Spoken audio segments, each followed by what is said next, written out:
Assalamualaikum warahmatullahi wabarakatuh. Selamat siang sahabat semua, khususnya para mahasiswa dan mahasiswi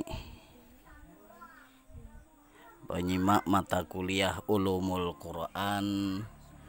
Pada pertemuan kali ini kita akan membahas makna kisah Al-Quran dan macam-macam kisah Al-Quran serta tujuannya. Nah, untuk itu terkait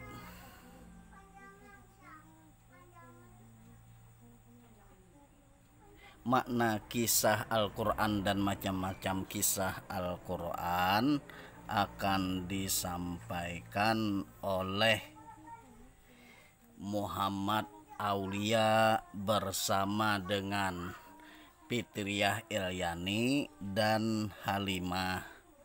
Selanjutnya, tujuan kisah dalam Al-Quran disampaikan oleh Muhammad Fadil Irfan bersama dengan Halimatus Sa'diyah. Mari kita simak sama-sama cuplikan presentasi mereka. Siapkan pertanyaan terbaik Anda. Berikan juga apresiasi terhadap usaha kawan-kawan dalam membuat video dan makalahnya. Selamat menyaksikan. Jangan lupa ya, berikan like setiap komen dan berikan komentar. Terima kasih. Selamat menyaksikan.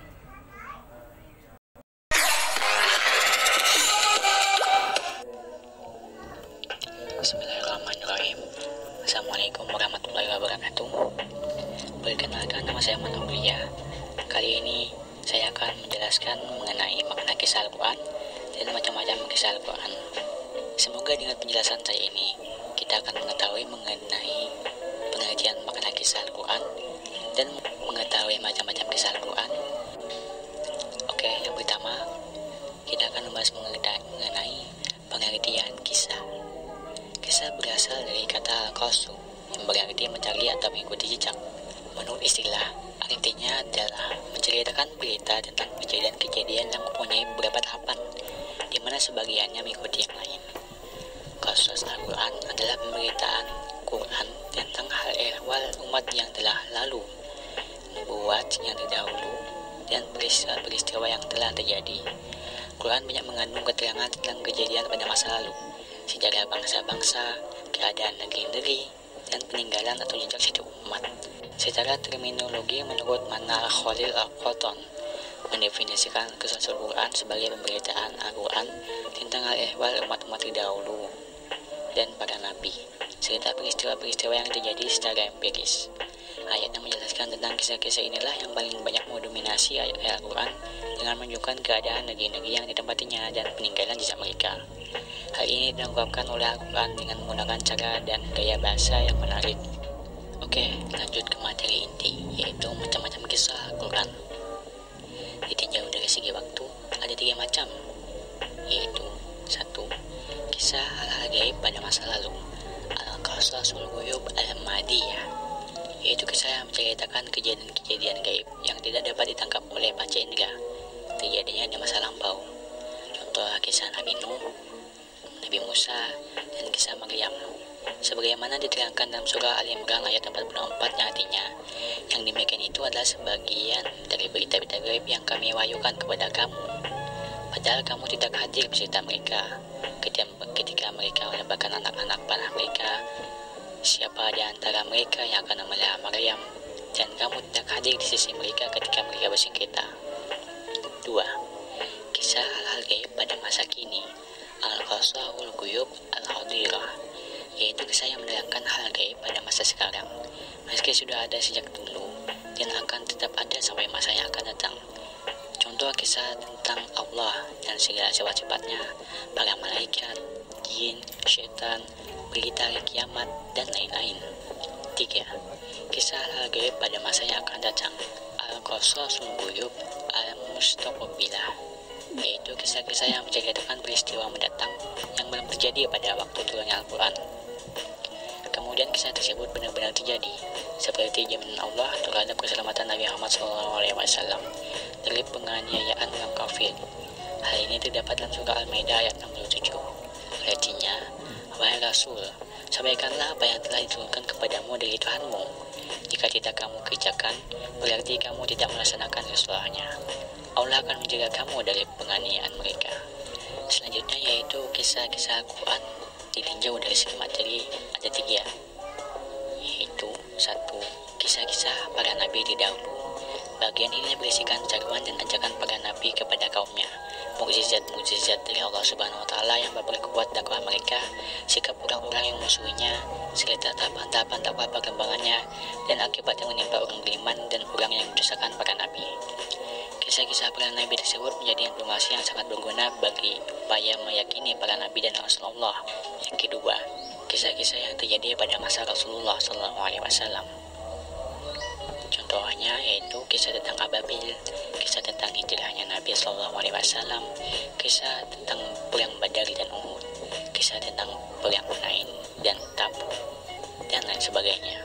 Kisah-kisah tersebut dapat dipergunakan untuk memantapkan keyakinan dan keimanan peserta didik agar benar-benar mencontoh kebaikan yang dilakukan para sahabat yang telah berjuang dan semangat. Peserta didik juga dimotivasi untuk selalu berjuang dan berkorban di jalan Allah Subhanahu wa Ta'ala. Yang ketiga, kisah yang berhubungan dengan kejadian pada masa lalu dan orang-orang yang tidak disebutkan kenabiannya. Contohnya kisah tentang Luqman, kisah tentang Dzulqarnain, kisah tentang Ashabul Kahfi, kisah tentang Talut dan Jalut, kisah tentang Ya'juj Ma'juj, kisah tentang bangsa Romawi, kisah tentang Maryam, kisah tentang Fir'aun, kisah tentang Qarun, dan lain sebagainya. Kisah tersebut ada yang patut kita teladani dan tidak perlu diteladani. Kisah teladan dari selain para nabi dan rasul dapat dijadikan pelajaran bahwa meskipun tidak sebagai nabi atau rasul, manusia tetap berpeluang menjadi orang baik yang bisa menjadi pilihan. Sedangkan kisah yang tidak perlu diteladani juga bermanfaat bagi upaya penjagaan diri agar tidak terjerumus pada perbuatan sama. Demikian penjelasan yang dapat saya berikan mengenai makna kisah Al-Quran dan macam-macam kisah Al-Quran. Saya Muhammad Aulia dari Lukala. Assalamualaikum warahmatullahi wabarakatuh. Nama saya Fitri Elyani. Saya akan menjelaskan materi saya yang bertema makna kisah Al-Quran. Pertama, pengertian kisah. Kata qasas merupakan bentuk jamak dari kata kisos, yang berarti mengikuti jejak, pengulangan kembali masa lalu, atau cerita. Di dalam Al-Quran, kata qasas juga memiliki 3 pengertian tersebut, yakni di dalam Quran Surah Al-Kahfi ayat 64, Quran Surah Al-Qasas ayat 11, Quran Surah Ali Imran ayat 62, dan Quran Surah Yusuf ayat 111. Secara terminologis, qasas adalah kisah-kisah dalam Al-Quran yang menceritakan hal ehwal umat-umat terdahulu dan nabi-nabi serta peristiwa-peristiwa yang telah terjadi, yang sedang terjadi, dan yang akan terjadi. Selanjutnya, karakteristik kisah dalam Al-Quran. Al-Quran tidak menceritakan sebuah kejadian dan peristiwa-peristiwa tertentu secara berurutan atau kronologis, dan tidak pula memaparkannya secara panjang lebar. Sebagai produk wahyu, kisah-kisah Al-Quran tentu berbeda dengan kisah-kisah atau dongeng buatan manusia, karena karakteristiknya yang dimilikinya. Fenomena kisah dalam Al-Quran yang diyakini kebenarannya sangat erat kaitannya dengan sejarah, tetapi Al-Quran bukan merupakan kitab sejarah, kendati di dalamnya banyak terdapat sejarah. Al-Quran juga mengandung berbagai kisah yang diungkapkan secara berulang dalam beberapa tempat. Sebuah kisah terdapat secara berulang disebutkan dalam Al-Quran dan ditemukakan dalam berbagai bentuk gaya, tutur, bicara yang berbeda-beda. Di suatu tempat, ada bagian-bagian yang didahulukan, sedangkan di tempat lain justru diakhirkan. Beberapa hikmah kisah-kisah dalam Al-Quran. 1. Dapat cegahan dari kekafiran. 2. Menjelaskan keadilan Allah. Dan terakhir, menjelaskan karunia-Nya berupa pemberian pahala dan keselamatan kepada yang beriman. Pengaruh kisah Al-Quran dalam pendidikan dan pengajaran. Dalam kisah-kisah Al-Quran ini, terdapat lahan subur yang dapat membantu kesuksesan para pendidik dalam melaksanakan tugasnya dan membekali mereka dengan bekal pendidikan berupa teladan hidup para nabi, berita-berita tentang umat terdahulu, sunnatullah dalam kehidupan masyarakat, dan hal ehwal bangsa-bangsa. Dan semua itu dikatakan dengan benar dan jujur. Para pendidik hendaknya mampu menyuguhkan kisah-kisah Al-Quran ini dengan uslub bahasa yang sesuai dengan tingkat pelajar dalam segala tingkat. Berikutnya, hikmah pengulangan kisah dalam Al-Quran. Yang pertama, menjelaskan ketinggian mutu sastra balagah Al-Quran.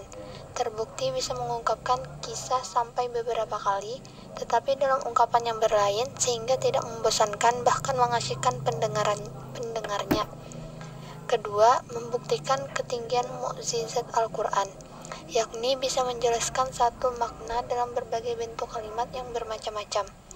Ketiga, untuk lebih memperhatikan kepada pentingnya kisah-kisah Al-Quran sehingga perlu disebutkan dengan berulang-ulang sampai beberapa kali agar meresap tertepati dalam hati sanubari.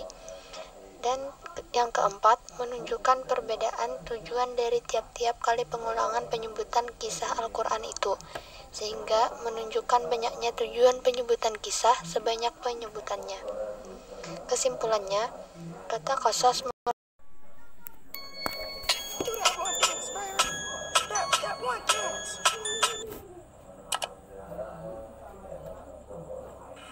Ya, Assalamualaikum warahmatullahi wabarakatuh. Di sini saya akan menjelaskan materi saya, yaitu yang berjudul Macam-macam Kisah Al-Quran. Nah, jadi materinya di sini poin pentingnya yaitu yang pertama, ada pengertian kisah dalam Al-Quran. Yang kedua, macam-macam kisah dalam Al-Quran. Yang ketiga, stilistika pemaparan kisah Ibrahim atau makna di balik kisah Ibrahim. Dan yang keempat, materi terakhir yaitu kisah-kisah dalam Al-Quran menjadi bukti kitab Allah adalah mukjizat.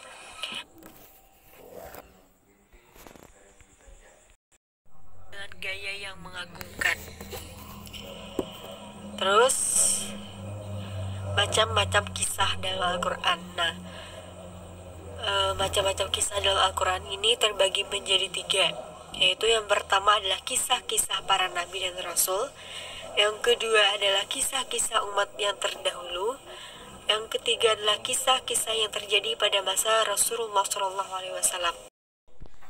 Dalam Al-Quran dikisahkan tentang peristiwa yang akan terjadi pada masa Rasulullah. Peristiwa tersebut yaitu yang pertama adalah kisah Perang Badar. Perang Badar adalah merupakan titik kemenangan umat Islam atas orang-orang musyrik. Dalam Perang Badar ini Allah menampakkan pertolongan atas orang-orang mukmin karena keimanan dan ketulusan mereka dalam berjuang, meskipun lawan mereka orang-orang musyrik yang jumlahnya jauh lebih banyak daripada mereka. Kemudian Al-Quran juga mengisahkan tentang perang Uhud yang berujung kekalahan di tubuh umat Islam, meskipun sebenarnya sudah nyaris menang, namun karena keserakahan pasukan umat Islam yang lebih mengorientasikan untuk mencari harta rampasan perang dan juga tidak mentaati komando dari Rasulullah SAW. Kemudian peristiwa lain yang memiliki nilai strategis dalam sejarah umat Islam adalah peristiwa Isra Mi'raj yang menjadi salah satu mukjizat Rasulullah SAW. Dalam Isra Mi'raj ini Rasulullah benar-benar diangkat derajatnya di sisi Allah di saat masyarakat Mekah memberikan penghinaan dan cacian yang tiada hentinya hingga akan dihabisi nyawa beliau. Lanjut, stilistika pemaparan kisah Ibrahim atau makna di balik kisah Ibrahim. Nah, kisah Ibrahim ditampilkan sebanyak 186 ayat dalam 25 surah. Hampir setiap surahnya memiliki versi tersendiri. Dalam pembahasan di sini akan dibatasi pada hanya 13 surah saja, yaitu Nah, yaitu dalam Quran surah Al-Baqarah, dan Quran surah Al-Imran, Al-An'am, Quran surah Hud, Quran surah Ibrahim, Quran surah Al-Hijr, Quran surah Maryam, Al-Anbiya, Asy-Syu'ara, Al-Ankabut, As-Saffat, Shad, dan Az-Zariyat. Surah-surah itu paling banyak membuat kisah Ibrahim. Terus ya, kisah-kisah dalam Al-Quran menjadi bukti kitab Allah adalah mukjizat. Pernyataan yang terkandung dalam Al-Quran adalah mukjizat yang kekal hingga hari kiamat, meliputi perkara akidah, syariah, akhlak, perkara gaib, sejarah kenabian, asal-usul manusia, fenomena alam semesta, dan lain sebagainya. Nah, kemukjizatan Al-Quran ini menjadi salah satu bukti yang cukup ampuh untuk menandingi berbagai macam perbandingan, sekaligus membenarkan kerasulan Nabi Muhammad SAW dan menetapkan keyakinan bahwa Al-Quran bukan kalam Nabi atau manusia, melainkan kalam Tuhan yang Maha Mulia. Ya. Kemudian kemukjizatan Al-Quran dari aspek pengungkapan kisah pada masa lampau. Banyak hal dari kisah masa lampau yang tidak kita ketahui, yang tidak bisa, yang tidak nyata atau tersembunyi. Misalnya bagaimana umat terdahulu, bagaimana keadaan seseorang atau sebuah negeri pada masa yang akan datang. Nah, itu sangat sulit ya. Ya, kemudian misalnya kisah tentang Nabi Yusuf yang terdapat dalam surah Yusuf, Quran surah Yusuf ayat 4 sampai dengan 110. Di sana mengisahkan tentang perjalanan hidup Nabi Yusuf dari kecil hingga pengutusannya menjadi seorang rasul. Lalu kemukjizatan Al-Quran dari aspek kisah peristiwa yang sedang terjadi, yaitu alam-alam gaib yang wujud tetapi tidak dapat dilihat oleh pandangan mata kasar manusia. Kemudian konspirasi atau perbuatan jahat pihak musyrikin dari golongan munafik terhadap Rasulullah, kaum muslimin, dan juga umat Islam. Dan kisah-kisah dalam Al-Quran terkait peristiwa yang akan terjadi. Nah, kisah-kisah dalam Al-Quran terkait peristiwa yang akan terjadi merupakan peristiwa yang benar-benar akan terjadi apabila sudah masanya, dan peristiwa tersebut hanya dapat diketahui oleh Allah saja dan tidak mungkin bagi akal manusia untuk menanggapinya atau mengetahuinya.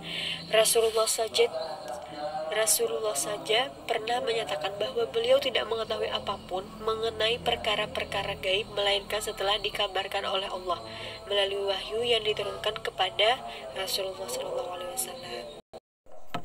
Perkenalkan, nama saya Muhammad Fadil Irfan dari Lokal A jurusan PAI yang akan mempresentasikan ulumul Quran tentang tujuan kisah dalam Al-Quran. Sebelum kita membahas tujuan kisah dalam Al-Quran, sebenarnya kita harus tahu pengertian kisah itu apa. Pengertian kisah dalam Al-Quran secara sistematik, kisah berarti cerita, kisah atau hikayat. Dapat pula berarti mencari jejak, menceritakan kebenaran, menceritakan ulang hal yang tidak mesti terjadi, dan berarti pula berita berurutan. Sedangkan kisah menurut istilah ialah suatu media untuk menyalurkan tentang kehidupan atau suatu kebahagiaan tertentu dari kehidupan yang mengungkapkan suatu peristiwa atau sejumlah peristiwa yang satu dengan yang lain saling. Sistematika Al-Quran dalam menyampaikan qasas atau kisah. Metode penyampaian materi dengan qasas yang diaplikasikan Al-Quran mampu memberi pelajaran bagi umat manusia. Ketika Al-Quran menyampaikan pesan penting lewat qasas, Al-Quran mengemukakannya dengan pernyataan yang tegas dan secara berjenjang, baik yang dikandungnya berisi penolakan ataupun pengokohan isi kisah. Cara ini menjadi penting karena dengan begitu selain mendapatkan pelajaran dari kasus tersebut juga akan diketahui bagaimana cara terbaik untuk menyampaikan sebuah ibrah melalui penguraian. Bismillahirrahmanirrahim. Assalamualaikum warahmatullahi wabarakatuh. Di sini izinkan saya untuk menyampaikan dan mempresentasikan hasil makalah saya, yaitu dengan judul Tujuan Kisah dalam Al-Quran. Yang pertama, pendahuluan. 1. Latar belakang. Al-Quran merupakan bacaan sempurna dan mulia karena tidak ada satu bacaan pun sejak manusia mengenal tulis baca 5.000 tahun yang lalu dapat menandingi Al-Quran. Tidak ada bacaan yang dibaca oleh ratusan juta orang yang tidak mengerti artinya dan tidak dapat menulis aksaranya.